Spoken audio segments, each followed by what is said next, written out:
अहोम साम्राज्य जो है थाईलैंड से आए थे। थाईलैंड से जब वो बचपन में थाईलैंड से जब आए थे वो बच्चे थे, बचपन में आए थे। यहाँ पर आते ही यहाँ पर उन्होंने अपना हिंदू धर्म अपनाना शुरू किया।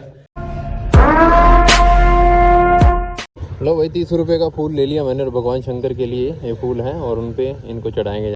ये सामने आप दर्शन कर रहे हैं शिव ढोल और विष्णु ढोल। ये बहुत प्राचीन जगह है जिसको शिव सागर के नाम से जानते। ये जो आप इसके ऊपर गोल्डन कलर का गुंबज देख रहे हैं ना, इस गोल्डन कलर के गुंबज की बड़ी महत्वता है। आगे जाकर आपको इस पूरी स्टोरी बताता हूँ। लो भाई शिव ढोल मंदिर में पहुँच चुके हैं और आप देखेंगे ऊपर जो है गोल्डन कलर का गुंबज लगा, सोने का गुंबज है। अच्छा, तो बहुत पुराना ऐसे ही अभी आज भी 600 ईयर्स का पहले 700 के आसपास आज भी ऐसा ही है वो।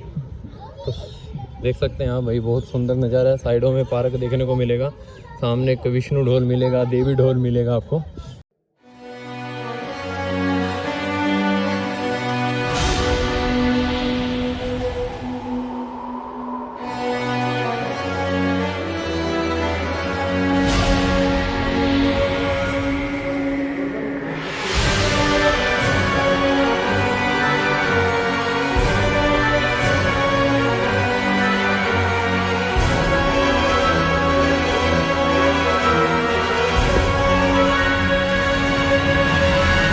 मंदिर इतना पुराना है कि आप इसकी ईंटों से पता लगा सकते हैं। ऐसी ईंट आपको आज के ज़माने में नहीं मिलेंगी। पहले के ज़माने में ऐसी ईंटें हुआ करती थी। 600 साल से भी पुराना ज़्यादा मंदिर बताया जाता है। ईंटें घस घस कर पूरा पत्थर बन चुकी हैं, बिल्कुल प्लेन हो चुके हैं। देख सकते हैं कि भक्तों की आवाजाही कितनी है इस मंदिर के अंदर।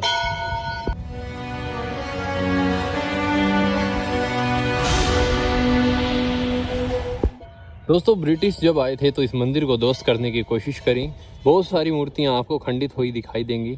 बड़ी सुंदर कलाकारी थी, हर एक टुकड़ी के ऊपर आपको कलाकारी अब भी देखने को मिलेगी। लेकिन इन सबको ध्वस्त करने की कोशिश करी। इसके ऊपर लगा हुआ गोल्डन कलर का जो शिखर है ले जाने की कोशिश करी। कहते हैं कि ये मंदिर इन सब के ऊपर गोल्डन का शिखर था और सबको उतार कर तो ले गए, लेकिन शंकर भगवान का मेन शिखर वो उतार नहीं पाए। इसमें भगवान शंकर की कुछ शक्तियां रही जिनके कारण वो इससे प्रभावित रहे और इसको उतार कर नहीं ले जा पाए। आप देखेंगे कि यहाँ पर छोटे छोटे सीमेंट से पिलर भी बनाए रखे हैं और आप ऊपर देखेंगे तो ऊपर भी भगवान शंकर, माता लक्ष्मी घोड़े पर बैठे, कोई कमल के। तो आज भी मंदिर में देखेंगे आपको आज भी 600-700 साल पुरानी कुछ झलकें आपको मंदिर के अंदर दिखाई देंगी। दोस्तों तो महाराज जी ब्रिटिशों ने अपने ऊपर इतना अत्याचार किया, हमारे मंदिरों को ध्वस्त किया, हमारी संस्कृति को विनाश किया, तो हमारे लोग आज भी क्यों नहीं समझते हैं? देखिए ये सबसे बड़ा चीज़ क्या है, ब्रिटिशों का दोष नहीं है, दोष तो अपना ही है कि अपना हिंदू एक नहीं है। हम लोग कई तरह से बटा हुआ है, खान पीन में बटा हुआ है, अपना पेन कपड़ा उपड़ा में बटा हुआ है, हम लोग भाषा में बटा हुआ है, हम लोग हर तरफ से बटा हुआ है।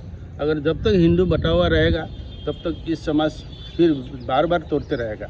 अभी देखिए आप 10% हिंदू इंडिया में, भारत में एकजुट हो गया तो दुनिया समझ गया भारत क्या है। अगर 50% हम लोग जुड़ लेता है हिंदू तो दुनिया सोचेगा भारत का आगे तो कोई निकाल नहीं सकता है, क्योंकि भारत का इससे अच्छा परंपरा है, अच्छा संस्कृति है, इसको सबको लेना है एक दिन, कि सबको लेना ही है, नहीं तो कोई शांति नहीं मिलेगा। उसके लिए पहले हिंदू को एकजुट होना पड़ेगा। हिंदू अगर एकजुट नहीं होके दूसरा को कुछ बोलेगा फ़ायदा नहीं है। पहला काम अपना हिंदू एकजुट होना पड़ेगा। 10% हिंदू अब दुनिया का सामने सर उठा के खड़ा करके रख दिया, लेकिन ये अगर 50% हिंदू अगर जुड़ता है तो हम सोचते हैं दुनिया में भारत का आगे कोई नहीं जा सकता है। यही अपना कमजोरी है। उस कमजोरी को जितना हो सके अपना धर्म गुरु सब जितना धर्म गुरु है उन लोग एक साथ बैठ के सबको जोड़ना है। धर्म का नाम कर किसी को बांटना नहीं है।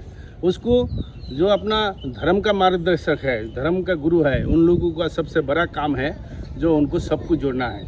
लेकिन कई जगह पे धर्म गुरु ही आपस में बटे हुए हैं, वही सबसे ज़्यादा प्रॉब्लम है अपना। तो आपको क्या लगता है कि कितना साल और कि सब लोग एक माला के मोती बनेंगे? नहीं, हमारा हिसाब से देखिए बहुत ज़्यादा दिन लगने वाला नहीं है। आदमी समझ गया, भारत का सब समझ रहा है धीरे धीरे। युवा तो समझ गया, जो हमें दुनिया को दिखाना है, अपने में बांटना नहीं है। युवा समाज तो समझ गया, जो अपना बुजुर्ग पुरुष है उन लोग को थोड़ा यहाँ से कमना पड़ेगा। नया जो पीढ़ी है वो तो समझ गया। अभी नया पीढ़ी ये देश हिंदू का जागरण के लिए सब असम जुट के गया। शिव सागर जिले को भारत के इतिहास की कला आकृति और महलों इनके बारे में लगभग सबसे पुरानी जो है उनको विश्व धरोहर के अंदर भी शामिल किया गया है। और भारत की 5 सिटी कुछ ऐसी हैं जिसमें से असम का शिव सागर आता है, जिसका एक रंगमंच के ऊपर अभी खड़े हैं और सामने का नज़ारा कुछ ऐसा, सामने सड़क देखने को मिलेगी आपको, एक बीच में रास्ता और दोनों तरफ पार्क। और आपको यहाँ देखने को मिलेगा कि यहाँ की संस्कृति के कुछ निशान, कुछ खेल वो दिखने को मिलेंगे। सामने आप देखेंगे कि जंगली भैंसें हैं और जंगली भैंसें आपस में लड़ाई करते हैं, और ये लड़ाई माघ महीने में बिहू के समय में होती है। फिर आप सामने दूसरा ये चित्र देखेंगे, कुश्ती का चित्र है। यहाँ पर लोग कुश्ती भी करते थे। जिस जगह अभी हम खड़े हैं इस बिल्डिंग के ऊपर, राजा लोग जो हैं यहाँ पर खड़े होकर कुश्ती देखा करते थे, यहीं दंगल होता था और यहीं पर खड़े होकर वो नाच गाना है सब कुछ कलाएं देखा करते, मतलब मनोरंजन किया करते थे। रंगघर बोलते हैं और इंग्लिश में पता नहीं क्या बोलते हैं। हम उड़ीसा से, भुवनेश्वर से कुछ लोग आए हैं और हमारे गोकुल जी मुझे यहाँ पर लेकर आए हैं। ये बीजेपी पार्टी में भी अपना सेवा दे रहे हैं, आरएसएस कार्यकर्ता भी हैं उसमें भी सेवा दे रहे हैं। भारत माता मतलब माता भारती के चरणों में अपनी सेवा प्रदान कर रहे हैं और यही मुझे यहाँ पर लेकर आए थे। शिव ढोल के मंदिर में मुझे मिले थे, इन्होंने मेरी सारे शहर में घुमाना और लोगों से मुलाकात करवाने में मेरी बहुत मदद करी है, इनका धन्यवाद। ब्रिटिश जब आए थे, मुगल आए थे, उन सब ने इसको तोड़ दिया था। यहाँ पर इस शिव सागर के अंदर बहुत सारी चीज़ें आपको ऐसी देखने को मिलेंगी जो कि आपको एहसास करवाएंगे कि ये कितना पुराना है। यहाँ की कलाकृति आप छोटी छोटी ईंटों के ऊपर देख सकते हैं। ये दूर से इस बिल्डिंग का व्यू कुछ ऐसा दिखाई देता है, नीचे भी जा सकते हैं, ऊपर भी जा सकते हैं। यहाँ पर कुछ फूल्स बनाए हैं और अपनी उस समय की कुछ कलाकृति।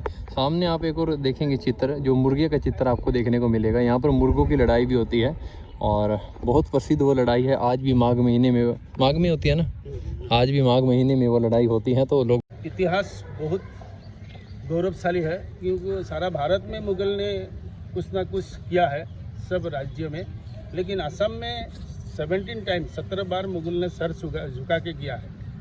वो उस असम से हम लोग बात कर रहा है जहाँ अहोम राजाओं ने इतना सुंदर सुंदर काम किया है। सामने का स्ट्रक्चर कुछ ऐसा दिखाई देता है और ये एक ही स्ट्रक्चर है, यहाँ पे एक नीचे है एक ऊपर है। इनका मतलब कि यहाँ पे संस्कृति प्रोग्राम होते थे, उसी को देखते थे। ये देखिए दोस्तों, इसके अंदर दीपक जलाए जाते थे, पहले के समय दीपक जलाए जाते थे, रोशनी की जाती थी। यहाँ पर लाइट का कोई भी ऑप्शन नहीं है और आप देखेंगे कि यहाँ हर जगह पे कुछ ना कुछ कलाकृति की ये फूल बनाए हुए हैं। आज हम काफ़ी दिनों बाद में एक राजमहल में आए हैं, समझ लीजिए कि राजमहल में आए हैं। जैसे मोदी एक राजा है देश का, इस प्रकार असम का एक राजा था, अहोम साम्राज्य था उनका, और इसके अंदर सब में दीपक जलाए जाते थे।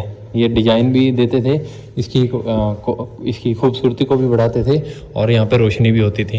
ये देखो कैसी कैसी आकृति की गई, जैसी आकृति आज पीओपी के माध्यम से हम अपनी छतों पे करते हैं, ऐसी आकृति यहाँ होती थी। देखिए पत्थर का पिलर बनाया, इसके ऊपर भी इन्होंने आकृति कर रखी थी। मतलब कोई सी ऐसी जगह नहीं छोड़ी थी जहाँ पे कलाकृति ना हो। ये देखो कितना सुंदर सा महल है, चारों तरफ देखेंगे तो आपको बड़ी सुंदर सी आकृतियाँ देखने को मिलेगी। तलातल महल जा रहे हैं हम और अभी ये जो आप बिल्डिंग देख रहे हैं इसके नीचे हम जा सकते हैं। ये सुरंग है और ये सुरंग लगभग 30-40 किलोमीटर की दूरी पर निकलती है जाकर। हमारे साथ में जो महाराज जी चल रहे हैं हमें पूरा का पूरा गाइड कर रहे हैं। कहते हैं कि यहाँ के जो राजा थे और महाराज जी ने हमें बताया है कि इन्होंने जिस कंक्रीट का उपयोग किया था, जिस प्रकार हम आज सीमेंट का उपयोग करते हैं, तो इन्होंने इसके अंदर मछली की हड्डी और क्या था महाराज, अंडा, मछली की हड्डी और एक चावल होता है बड़ा, उसका उपयोग किया इसमें। तो उससे इन्होंने अपना कंक्रीट बनाया, सीमेंट बनाया। ये जो आप देख रहे हैं सारा सीमेंट उसी समय का है। आज भी 600-700 साल हो गए, हिला नहीं है बिल्कुल भी है। तो अभी हम इस किले के नीचे जा चुके हैं, धरती में जा चुके हैं। धरातल बोलते हैं ना इसको। तो तल के अंदर भी एक किला है, तल के ऊपर भी एक किला है।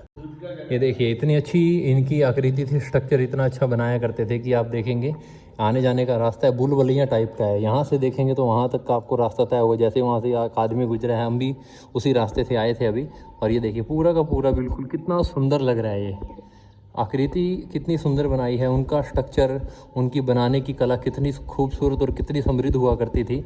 आज के ज़माने में तो हम बना भी नहीं सकते। अगर बनाएंगे तो लाखों करोड़ों रुपए खर्च करने पड़ेंगे, तब जाकर हम ऐसी आकृति बना सकते हैं।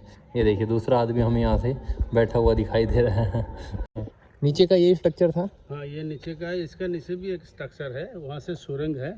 यहाँ से 35-40 किलोमीटर दूर में ऐसे ही और एक किला है जो ये अहोम राजा का राजधानी था। उन्होंने लोग यहाँ से ही युद्ध वगैरह किया था और मुग़लों को 17 बार भगाया है इस असम से। यही उसी जगह है तो यहाँ से अभी जाने का रास्ता है ये नीचे? वीरों का। ये जाने का अभी बंद करके रखा है सरकार ने। तो सुरंग पक्की है या कच्ची थी? वो तो पक्की होगा, इसी तरह है, नदी का नीचे से गया, ये एक नदी है, उसका नदी से वो सुरंग गया था। तो उसके उस समय की आकृति जो थी, उस समय की जो आर्किटेक्चर थी, कितनी मजबूत थी? वो तो ये सोच भी नहीं सकता है कि हम राजा का जो सोच था, दिमाग था, वो अभी तो दिखाई नहीं पड़ता है। तो अहोम राजा कहाँ से आए थे? वो तो थाईलैंड से हम आया था, इसे सुनता है, किताबों में पढ़ा जाता है। अच्छा। और बाकी तो यहाँ जो अहोम लोग हैं, अभी तो यहाँ अहोम का ही मतलब यहाँ सब कुछ है, उसने तो बहुत कुछ किया है यहाँ पर। अच्छा, तो आपको कैसा लगता है जब आप यहाँ एक दो बार आते हैं तो? नहीं, यहाँ तो देखने से हम लोग को सीना बड़ा हो जाता है क्यों, असम ऐसा एक राज्य है कभी दुश्मन का सामने सर नहीं झुकाया है। असम में? उसी देश में हम लोग का जन्म है। वाह, इसीलिए हम लोग बहुत ज़्यादा खुश हैं यहाँ पर। बहुत बढ़िया। असम एक ऐसा राज्य है जिसने 17 बार मुगलों से युद्ध किया और एक बार भी अपनी गर्दन नीचे नहीं झुकाई। तो असम के जितने भी लोग हैं तो अपने ऊपर बड़ा गर्व करते हैं कि हम एक ऐसे राज्य से आते हैं जिसने आज तक भी दुश्मन के सामने अपना सर नहीं झुकाया। तो अगर आप आसाम से हैं तो इस वीडियो को जरूर शेयर कीजिए, क्योंकि आसाम के लिए ये मैंने स्पेशल वीडियो बनाई है। आसाम का जो अहोम राज्य है, अहोम के नाम से ही इस आसाम का नाम पड़ा है। शिवसागर जो है, शिवसागर अहोम राज्य का राजधानी हुआ करती थी और उसके अंदर ही राजा का इतना बड़ा घर हुआ करता था। तो यहाँ की जो आर्किटेक्चर है, यहाँ के जो आर्किटेक्चर है, हम सोच भी नहीं सकते कि आज के समय में ऐसी आर्किटेक्चरिंग कोई कर सकता है, क्योंकि ये 600-700 साल पुराना है, आज भी डगमगाया नहीं। अगर आज हम कोई महल, कोई घर बनाते हैं तो वो 2 साल में, 15 साल में, 20 साल में उसकी रिपेयरिंग और उसको दोबारा बनाना पड़ता है। ये सामने शिखर के ऊपर त्रिशूल लगा हुआ है, ये उनका मंदिर हुआ करता था, यहाँ पे पूजा करते थे। और आप सामने देख रहे हैं ऐसा ही शिखर आपको शिव ढोल का देखने को मिलेगा, क्योंकि यही राजा ने शिव ढोल के मंदिर को बनवाया था। उस समय के राजाओं की तोप भी हमें देखने को मिलती है इसी जगह पर। तो वही इनके जो आकृति, इसके अंदर जो गोला पड़ता था वो अलग अलग टाइप का होता था। भाई आज के समय में जो बड़ी बड़ी हमारे पास मिसाइल्स है ना, उस समय पे तोप हुआ करती थी, तो ये भी तोप बड़ी दूर दूर तक मार किया करती थी।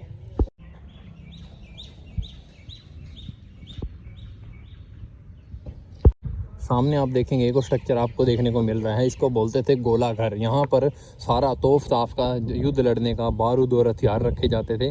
ये ऊपर भी है और नीचे भी काफ़ी काफ़ी गहराई में इसका स्ट्रक्चर देखने को मिलता है। और इसी जगह से आप बहुत सारे निशान खरीद सकते हैं, जैसे राइनो, इसको बोलते हैं एक सींग वाला गैंडा, जो कि पूरी दुनिया में सिर्फ भारत के काजीरंगा पार्क के अंदर आपको देखने को मिलता है। काजीरंगा एक बहुत खूबसूरत जगह है जहां इसको प्रोटेक्शन देने के लिए बड़ी पुलिस फोर्स और 3600 कैमरे लगे हुए हैं। आप इसको देखना चाहते हैं तो आपको काजीरंगा नेशनल पार्क जाना पड़ेगा।